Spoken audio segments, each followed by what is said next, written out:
Lance. This episode covers use of force, officer obstruction, and official misconduct, and is brought to us by Cameras Everywhere's channel. Be sure to check out the description below and give them the credit that they deserve. On July 26, 2021, Officer David Lance Dukes of the Orangeburg Department of Public Safety responded to a call regarding a man banging on a townhouse door, allegedly with a gun in his waistband. When he arrived on the scene, Officer Dukes immediately drew his gun and ordered 58-year-old disabled man Clarence Gilliard and his cousin Mario Julian, who were standing in the parking lot outside the townhouse, to the ground. Hey, let me see your hands. Bert, get on the ground. Get on the ground.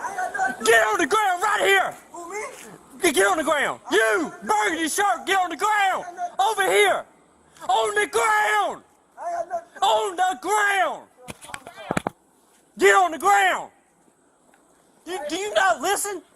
Get on the ground.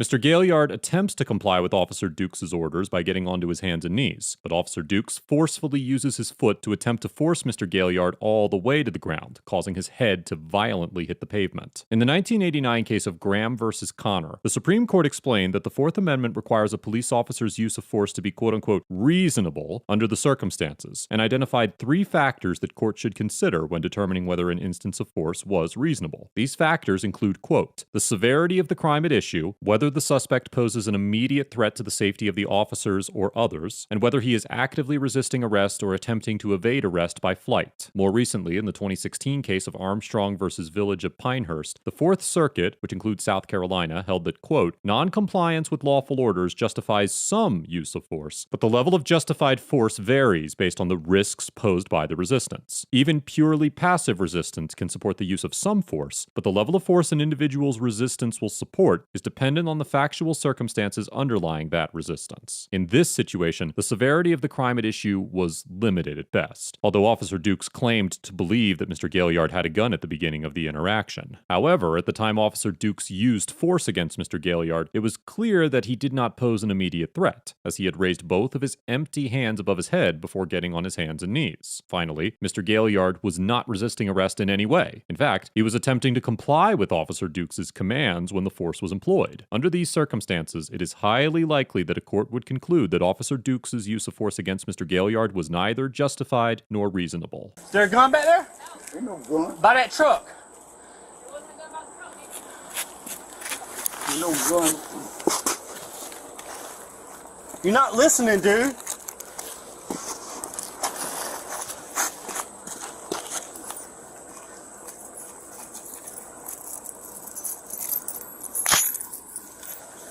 Bro, you got a gun on you, man? No, I ain't got no gun. Right, I don't I'm just own asking. no gun. I don't Turn own back over. Paul, do you watch him say?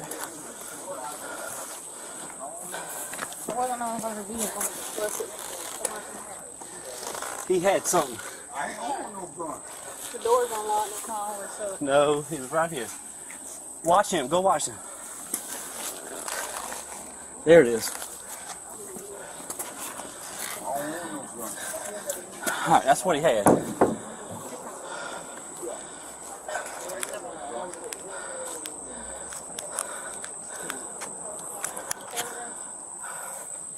All right, who's the complainant? All right, get up. Get him up. Put your leg up. 25 cents. Got one tank. Alright. Put your leg that way so you I'm can stand good up. All right, listen. I'm about to help you. Hold on. Hold on.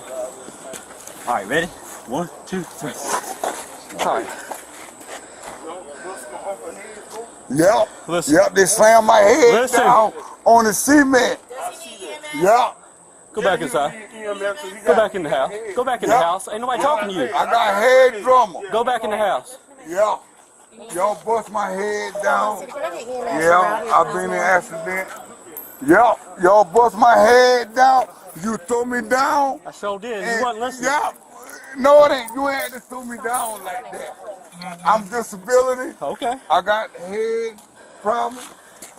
Yup, you threw me down. Yup, you threw me down. You threw me down. Yup, you bust my head down on the cement. Yup, you bust my head. All right, let me tell you what. His forehead. You bust my head down on the cement. He was in front of the car when I came up. And he was walking like this. And I thought it was a gun at first. I said, drop the gun, drop the gun, drop the gun, drop the gun. Had him at gunpoint. And he's over here doing something like this. You slammed my head. You slammed my head. What he was doing is putting this up behind the tire. So he comes over right here. He got his hands in his pockets. I'm telling him, let me see your hands, let me see your hands, let me see your hands. Why you bust my head?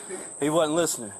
No, it ain't. He got the, like this right here, You grabbed me. and we went onto the ground. You bust my head. Officer Dukes claims that when Mr. Gailyard was walking from behind the white vehicle, he believed that he had a gun and repeatedly told him to drop it. Officer Dukes also alleges that once Mr. Gailyard stepped in front of the vehicle, he had his hands in his pockets and repeatedly ignored requests to show his hands. However, the body cam footage shows that Mr. Gailyard actually had his hands above his head, and that while Officer Dukes repeatedly screamed at Mr. Gailyard to get on the ground, he never asked him to drop a gun or show his hands, likely because Mr. Gailyard's hands were visible throughout the encounter. An incident report filed by Corporal Brandy Smith, who was also on the scene, states that while Mr. Gailyard was walking from the passenger side of the vehicle, he appeared to have his hands in his pockets, but that once he reached the front of the vehicle, he took his hands out of his pockets. Corporal Smith's report also states that Officer Dukes was giving loud verbal commands for Mr. Gailyard to get on the ground, but makes no mention of a gun or any commands to drop a gun or show his hands. It's also important to note that when Officer Dukes was reporting what happened, he did not explain the method he used to take Mr. Gailyard down. Corporal Smith's report claimed that when Mr. Gailyard did not get completely on the ground, Officer Dukes pushed him to the ground by placing his right foot on the middle of Mr. Gailyard's back. However, the incident report filed by Sergeant Aquel Polador states that Officer Dukes, quote, jumped up and stomped Mr. Gailyard on the back of his neck with his foot. Although it is unclear from the body camera footage whether Officer Dukes' foot landed on Mr. Gailyard's neck or upper back, it is certain that the version of events Officer Dukes explained to his commanding officer did not align with the body camera footage or the reports filed by his colleagues. That's what. On the cement. You bust my forehead. Yeah, your head did hit the cement. Right, because you bust me down on the cement. Where's the complainant? You bust my head down on the cement. Right here? You bust my head. You bust my head. Where's the complainant? You bust my head down. We're trying to get the name of the complainant. You So bust my head. What are we doing? I guess Sam was going to check him out. Ain't nobody There ain't nothing about here wanting to press charges on us. Who called? I'm not sure. Take him out of cuffs right now. I mean, because that's what we You're going to got. have to use your force. Yeah. No doubt. Yeah. slam my head down. Dude, I didn't know what his You intention use was. the force. You need to look at the camera. Alright. The officer did wrong. Slam my head down. Bust my forehead. Damn right. You're gonna pay me for that shit too. Mayor, I'm going to take that into evidence of what he had. What? Well, I mean, you know, that's the reasons I did what I did. You know what I'm saying? That's where I'm coming from. No gun or nothing. Because when he was behind the truck, I couldn't see what he was doing. And I didn't know where There ain't nothing there. that went. If it was still in his pockets when he come around that car with his hands in his pockets. These dogs officer. Got it No. on camera. Yeah, a Alright, dog that's stick. fine. A dog stick. So he can come out of cuffs? Yes. Take him out of handcuffs. Yeah, he can come out.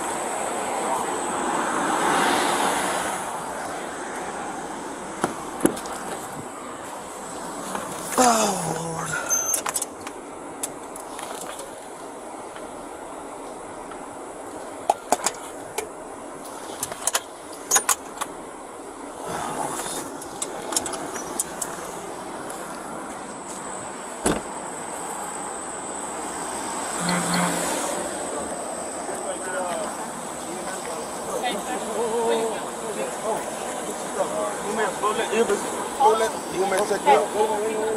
you mind looking?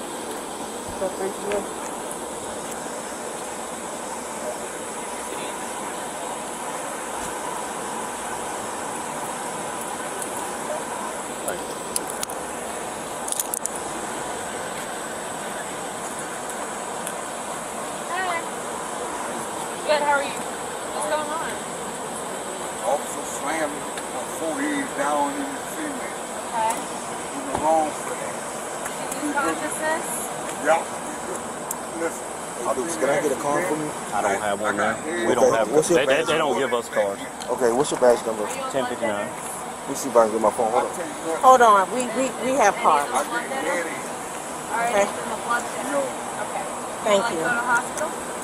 When Mr. Julian asks Officer Dukes for a business card, Officer Dukes claims they are not issued cards by their department. However, Sergeant Polidor immediately corrects Officer Dukes, states that they do have cards, and provides Mr. Julian with the information he requested. If it was concluded that Officer Dukes intentionally lied to Mr. Julian in an attempt to avoid accountability for his actions, it is possible that he could be convicted of 2 common law crimes under South Carolina law: obstruction of justice and official misconduct. In the 1997 case of State versus Lyles Gray, a Court of Appeals in South Carolina upheld convictions for both of these offenses against an officer in the Camden Police Department for her conduct during a criminal investigation. The court explained that, quote, under common law obstruction of justice, it is an offense to do any act which prevents, obstructs, impedes, or hinders the administration of justice, and that, quote, misconduct in office occurs when persons in public office fail to properly and faithfully discharge a duty imposed by law. In this situation, the court concluded that the officer obstructed justice and committed misconduct in office by failing to interview witnesses after her daughter was identified as a suspect, obtaining a false arrest warrant for another suspect, and withholding evidence. While Officer Dukes' lie about whether the department issues identification cards did not rise to the same level of misconduct, given the broad definition of both of these offenses, it is still possible that he could be convicted if charged. However, it is important to note that while some states legally require officers to provide ID to citizens upon request, South Carolina law does not place this obligation on officers.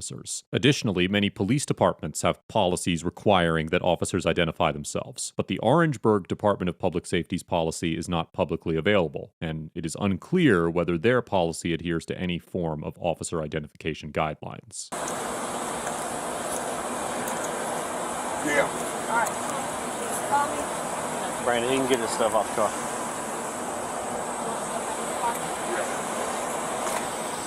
Dukes, will you say badge number? 1059.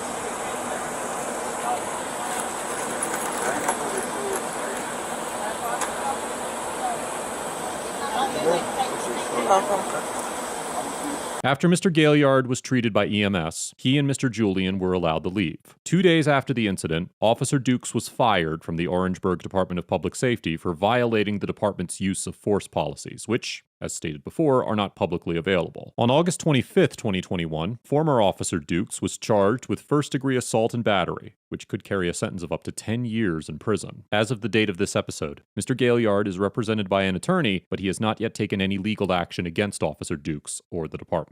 Overall, former Orangeburg Officer Dukes gets an F for physically assaulting Mr. Gailyard for no apparent reason, blatantly lying about the nature of the interaction in his police report, and for making a concerted effort to avoid being held accountable for his ridiculous antics. At no point during this encounter was Mr. Dukes in any danger, and it is clear that his violent actions were motivated by his ego, not officer or civilian safety. There was absolutely no legitimate excuse for shoving Mr. Gailyard's face into the pavement when it was plainly obvious that he was attempting to surrender. And this is exactly the type of conduct that has sparked nationwide unrest regarding members of law enforcement. Mr. Dukes' feeble attempts to explain his actions and manipulate the facts of the encounter only add to his incredulous and insidious behavior, and his conduct was nothing short of unacceptable. I commend the Orangeburg Department of Public Safety for immediately firing Mr. Dukes and pursuing criminal charges against him. And if there were a lower grade than an F, he certainly deserves that. Sergeant Polidor gets an A+